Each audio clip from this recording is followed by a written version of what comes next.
নমস্কার বন্ধুরা, সবাইকে শুভ শারদীয়া প্রীতি শুভেচ্ছা ও অভিনন্দন। এখন আমি এসেছি 2024 পুজো পরিক্রমায় কল্যাণী ANI স্কোয়ার পার্কে। এখানে এক মন্দিরের অনুকরণে প্যান্ডেলটি নির্মিত হয়েছে। অসাধারণ কাজ হয়েছে। পুরো মাঠ জুড়ে এই প্যান্ডেলটি নির্মিত হয়েছে। দুপাশে দুই হাতি রয়েছে।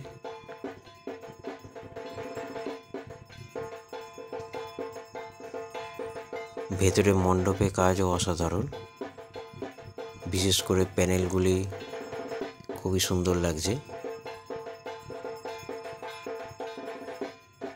ওপরে গোলাকার, ভেতরে ঝাড়বাতিটি অসাধারণ।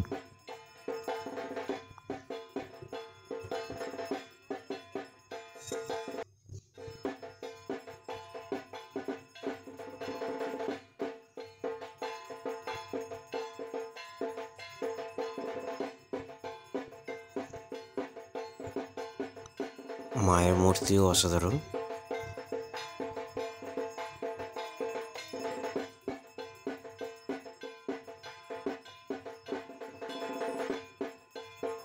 আশা করি ভিডিওটি আপনাদের ভালো লেগেছে। ভালো লাগলে লাইক শেয়ার করবেন, আর চ্যানেলে নতুন হয়ে থাকলে সাবস্ক্রাইব করে দেবেন।